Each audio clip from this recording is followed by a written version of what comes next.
Bonjour Monsieur Magneux, pouvez-vous vous présenter, nous expliquer en quelques mots votre parcours professionnel? Oui, volontiers. Donc, moi j'ai un parcours professionnel essentiellement lié au monde bancaire, puisque j'ai travaillé pratiquement 20 ans dans ce secteur-là. D'une part en corporate banking, donc lié aux sociétés, d'autre part en private banking et essentiellement avec une clientèle d'entrepreneurs. Et dans ce cadre-là, j'ai toujours aimé mettre en valeur d'une part les activités d'investissement en private equity, c'est-à-dire dans les sociétés non cotées, de l'investissement qui va directement dans l'activité économique locale, et par ailleurs aussi des investissements socialement responsables. Et puis finalement, de fil en aiguille, je me suis retrouvé chez Belga Solar. On a été mis en relation avec mon associé Fred Conrads. Je pense que c'est ce fil rouge finalement de l'entrepreneuriat et du socialement responsable qui m'ont mené ici. D'accord, merci. Monsieur Conrad, vous voulez vous présenter aussi en quelques mots? Bien sûr, merci. Donc Frédéric Conrads, je suis dans le monde de l'entreprise depuis 30 ans et dans l'entrepreneuriat depuis 15 ans maintenant. Donc j'avais déjà repris une entreprise par le passé, l'ayant transformée et développée, et mon parcours professionnel est principalement aussi concentré sur la gestion d'entreprise et leur développement au niveau commercial, au niveau production, au niveau marketing. Donc j'étais très intéressé de reprendre Belga Solar, qui anciennement s'appelait Evocels il y a 2 ans, pour la moderniser, pour la développer, lui donner une vraie identité et faire en sorte qu'un panneau photovoltaïque belge puisse trouver nombreux clients sur notre territoire. D'accord. Et alors, pouvez-vous nous raconter un petit peu l'historique de l'entreprise, à quand remonte la création, comment s'est-elle développée? Très volontiers. Donc, en fait, le début de l'histoire de cette société remonte à 2007. Les fondateurs étaient des installateurs de panneaux photovoltaïques. Et puis, finalement, petit à petit, se montrant insatisfaits de la qualité des matériaux et des panneaux qu'ils installaient et qui provenaient essentiellement d'Asie, se sont intéressés à la fabrication et aux composants. Et en 2012, ils ont décidé de créer une entreprise pour la production. Et donc, c'est toujours cette société qui existe aujourd'hui. Au départ, ils ont fait un investissement dans une petite ligne de production. C'était très manuel. Et la production était finalement limitée aux panneaux qu'ils installaient eux-mêmes. Et aujourd'hui, on a encore d'ailleurs ces 2 activités, d'une part la production et d'autre part l'installation de panneaux photovoltaïques. Petit à petit, avec le temps, d'autres installateurs se sont montrés intéressés à installer un produit belge de qualité. Et donc, ils ont décidé d'investir dans une plus grosse ligne de production. Ça a nécessité à ce moment-là, en 2015, un déménagement. Ils étaient initialement situés dans l'ancien zoning de Bayonville qu'on voit par là-bas. Ils ont acheté un terrain ici, ils ont construit, mis une ligne de production et continué à développer finalement une clientèle d'installateurs belges. Aujourd'hui, c'est encore comme ça qu'on fonctionne. Il y a eu bien entendu des tas d'évolutions dans la technologie de fabrication d'une part et dans les composants, mais notre volonté est toujours de continuer à travailler sur la qualité des composants, sur la qualité de fabrication et sur la qualité de service. D'accord. Et combien de personnes travaillent ici dans l'entreprise? Est-ce que vous devez former le personnel? Avez-vous des difficultés pour recruter Donc on a plus ou moins 30 personnes qui travaillent aujourd'hui chez Belga Solar, une dizaine de personnes pour les installations, une autre dizaine de personnes au bureau et une dizaine de personnes en fabrication. En ce qui concerne la fabrication, ce que nous recrutons avant tout, ce sont des gens rigoureux et qui ont un vrai intérêt pour le développement des énergies renouvelables, une passion, et qui peuvent autour de nous s'allier sur un objectif commun. Au-delà de ça, il faut bien sûr des compétences qui sont plus techniques.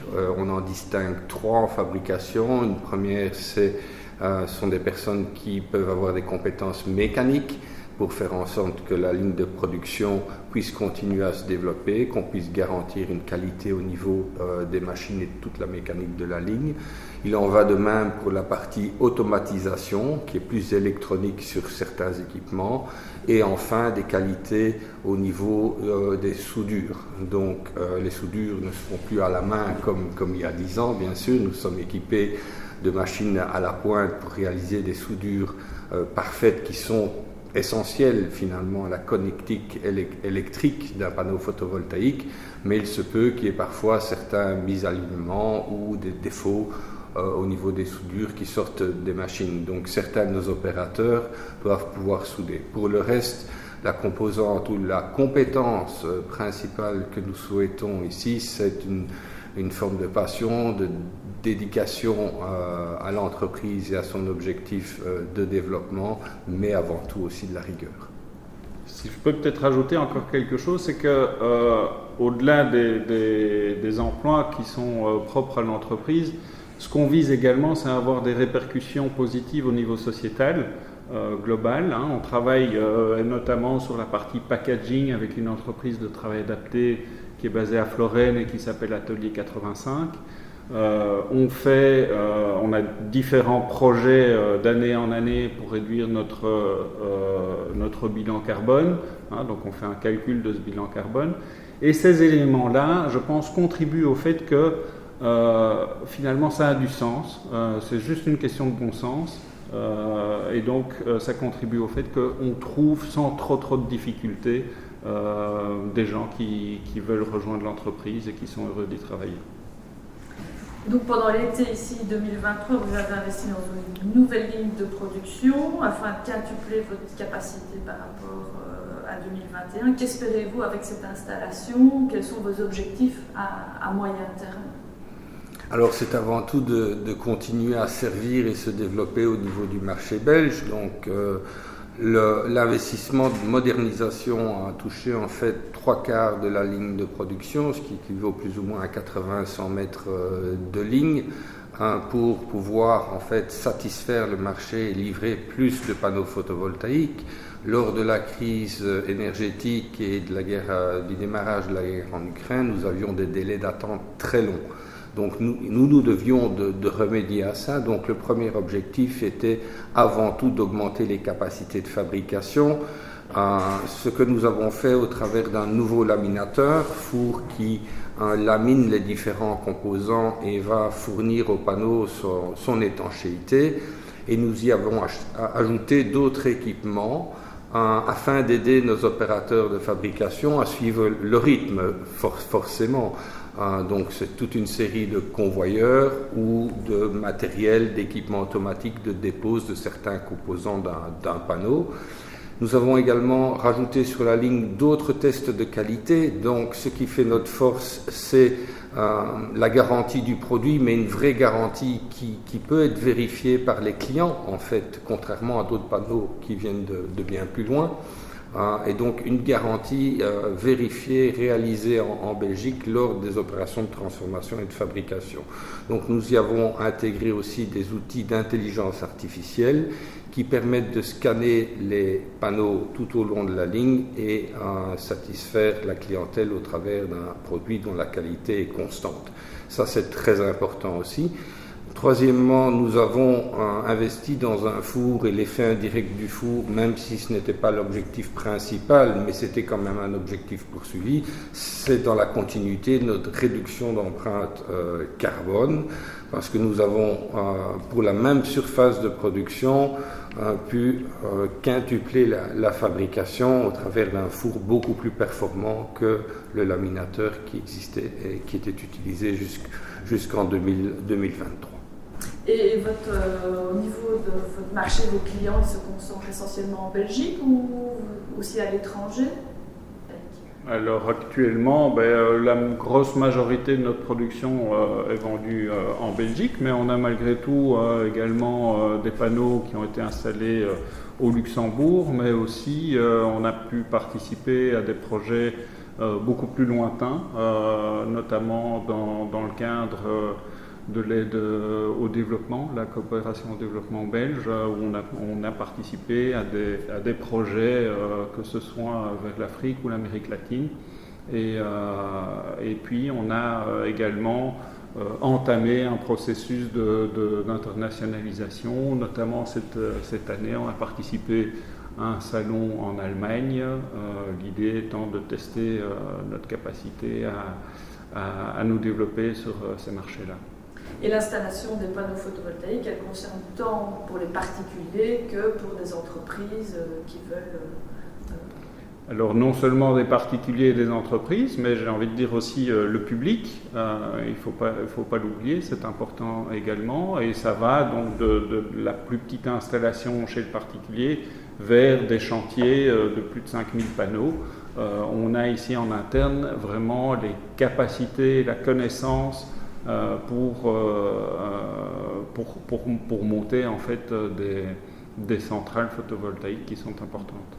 Le potentiel de développement au niveau du secteur public est important. Nous avons récemment terminé des chantiers en milieu hospitalier, au niveau des infrastructures ferroviaires dans notre pays, ou encore des écoles, des halls sportifs qui appartiennent au pouvoir public. Il y a une vraie demande pour avoir un produit made in Belgium, ou du moins made in Europe. Et est-ce que la guerre en Ukraine a eu un impact sur la production ?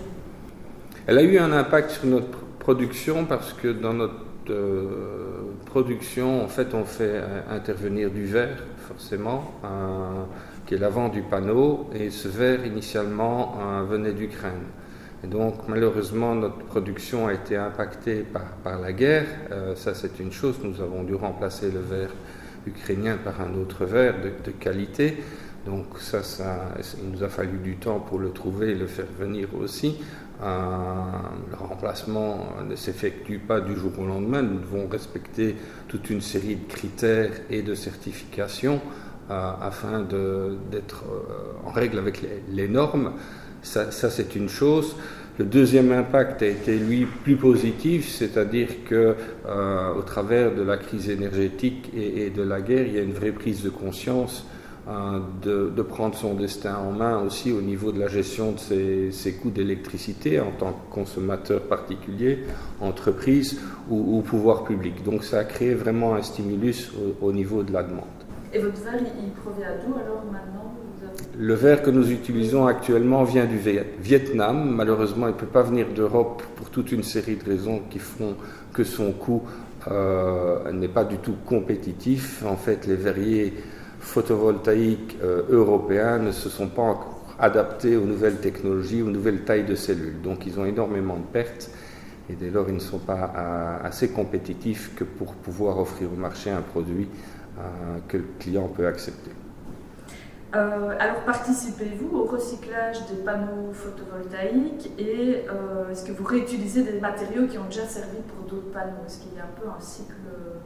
Alors vous parlez de circularité. Oui. Bon, il faut savoir qu'au niveau des panneaux photovoltaïques, on est un des gros contributeurs à PV Cycle, qui est l'organisme mis en place pour le recyclage des panneaux. On paye en fait une contribution liée au nombre de panneaux que nous produisons. Donc ça, c'est une première partie. Un autre élément qu'il faut bien avoir en tête, c'est que les panneaux sont recyclables à 95%. Donc on peut vraiment recycler pratiquement tout dans un panneau. Ça se fait de manière assez simple. Il y a des usines pour faire cela, des usines de traitement. Par contre, aujourd'hui, au niveau de nos composants, on ne peut pas encore vraiment dire qu'on est dans de la circularité. Mais ce sont des choses qu'on analyse et qui nous intéressent pour la suite, notamment au niveau du silicium. Il y a du silicium qui peut être réutilisé. Donc, ce sont des choses que nous regardons. Est-ce qu'il y a d'autres actions que vous menez pour diminuer vos émissions de CO2 et donc pour tendre vers un bilan carbone neutre ? Oui. La première, c'est que nous avons près de 1000 panneaux photovoltaïques sur notre toit. Donc nous sommes nous-mêmes producteurs d'électricité qui est utilisée pour nos locaux, pour notre fabrication, pour le nouveau laminateur qui fonctionne sur base électrique. Donc ça, c'est la première chose. La deuxième chose, c'est que nous essayons de travailler avec des fournisseurs qui ont une empreinte carbone relativement limitée, et nous avons un plan de réduction de carbone sur toute une série de composants ou de pratiques. Quelques pratiques concernent le packaging, par exemple. Nous mettons en place des packagings qui sont plus optimaux ou qui permettent le retour de certains des composants. Par exemple, nos équipes d'installation ramènent elles-mêmes les cartons qui ne sont pas complètement inutiles, qui peuvent être réutilisables dans les envois suivants de matériaux. Nous avons également des filières courtes pour certains emballages. Donc certains de nos emballages sont réutilisés par certaines entreprises du zoning pour protéger eux-mêmes le packaging dans la livraison de leurs produits finis. Et est-ce que vous bénéficiez de subsides de la part des pouvoirs publics, de la part de la région wallonne, dans le cadre de vos activités? Je vais laisser Fred répondre à cette question. Alors, nous avons bénéficié par le passé de certains subsides. Un autre dossier est en cours pour l'investissement qui a lieu, mais nous n'avons toujours pas reçu de réponse, malheureusement. Nous avons bon espoir. Je pense qu'on a fait un bon petit tour. Oui, c'était bien. Merci beaucoup. Merci.